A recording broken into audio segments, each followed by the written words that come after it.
moving from place to place. Come on. Tobago Updates Television recognizes women in business. Every Thursday morning on The Morning Show, we engage with women-owned and operated businesses from right here in Tobago. We'll discover these women, their businesses, what inspired their business, their highs and their lows, and their encouragement to you.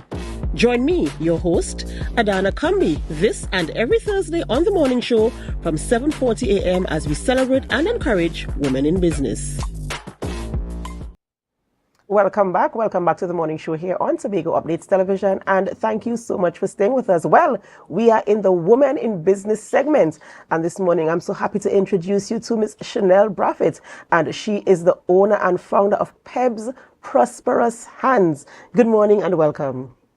Good morning, and thank you for having me. It's a pleasure to be here this morning. Of course, a pleasure having you here in studio with us this morning. Every time I get to sit on this chair and talk to a woman in business in Tobago, it brings me such joy and pleasure, because I know that being in business first and foremost is a struggle, because the struggle is real. And also being a woman, having so many responsibilities in the home, the workplace, that goes with that as well. So I want to get straight into your business. It's called Peb's Prosperous Hands. So tell us a little bit about your business. All right. So Peb's Prosperous Hands is a local seasoning and agro-processing business located here on the island of Tobago. We cultivate a wide range of produce, mainly seasoning. From our produce, we cultivate our very own bagel flavor green seasoning and pepper sauce. And we also create seasoning packs. Peb's Prosperous Hands was launched in 2021. We seek to not just earn another stream of income, but we also seek to impact, to educate, and to share our experiences with persons. We do collaborations with NGOs to push food security on the island of Tobago.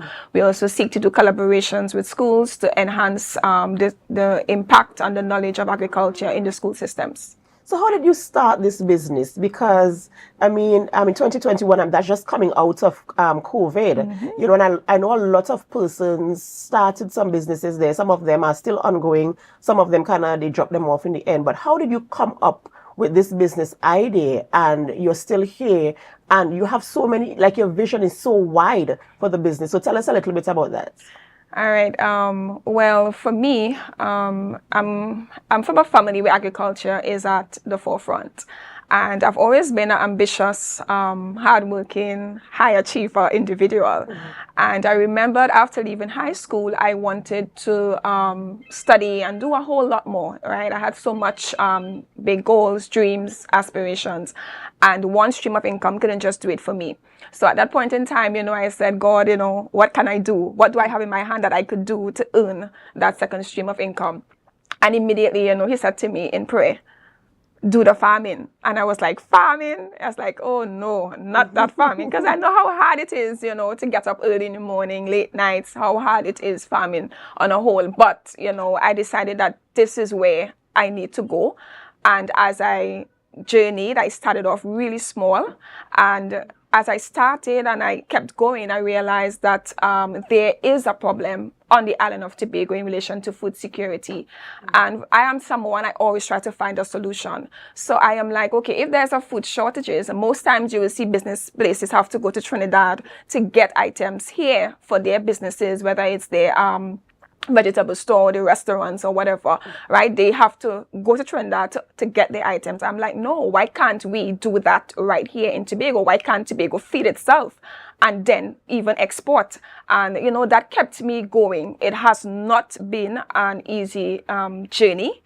I've been faced with so many challenges. My greatest challenge would have been accessing funding and resources, as well as a female being in a male-dominant industry. I faced so many skepticism, and I even had to work twice as hard just to prove myself. Right. But, those challenges didn't overwhelm me. They didn't limit me. They didn't make me feel like, I'm not good enough for this. I kept going. I, networked with local farming groups. I also gain funding through business grants. And I also sorted mentorship from various farmers throughout the world, and not just in Tobago, not just in Trinidad, but Guyana, Grenada, Barbados, all over the world. Yeah, just for me to be able to have that insight. The vision for PEBS is really big. This is just the beginning, you know, and I look forward to what God is about to do for this business. The other challenges I would say that are faced along the way would have been climate change and pest, right? You know, every year annually, farmers throughout the world, Trinidad and Tobago, during periods from like August to December, they usually complain about the heavy rainfall, how it affect their crops, etc. So that has been something that we had to adopt to sustainable farming practices, and also to be able to navigate or to mitigate these risks, right? Apart from that, I cannot sit here and say it has been a walk in the park.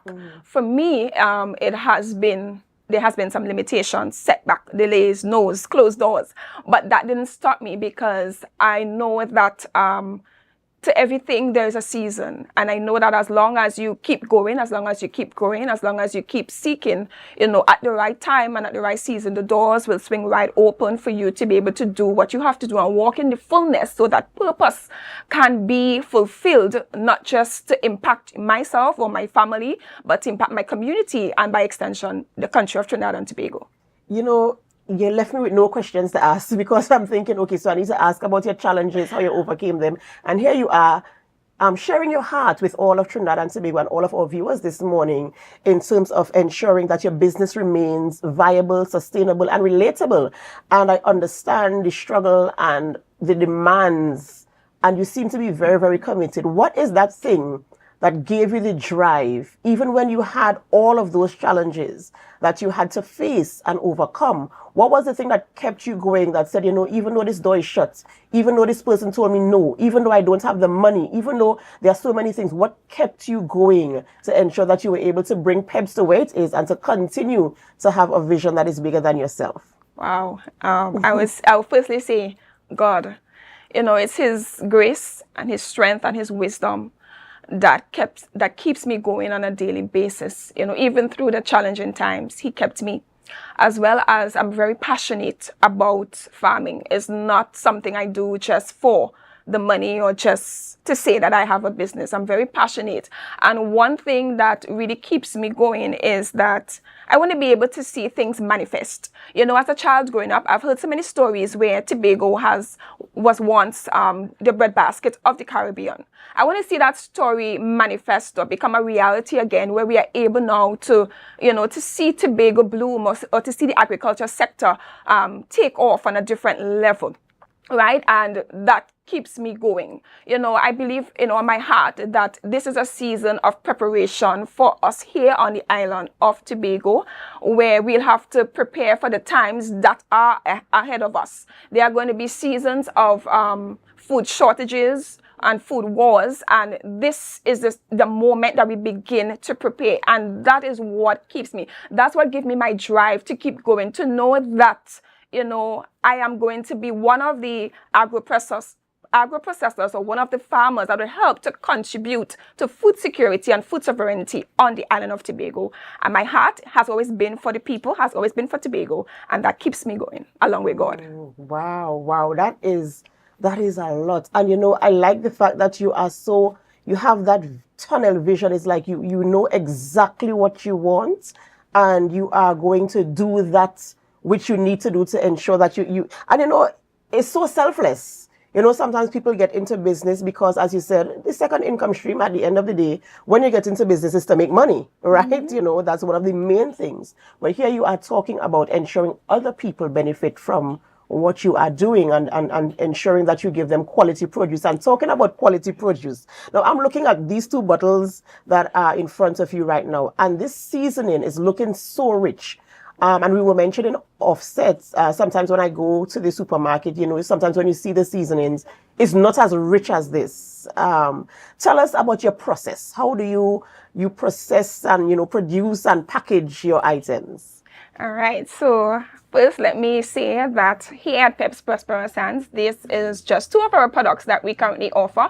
Our Tobago flavor green butter seasoning. So this is the best seasoning on the island of Tobago.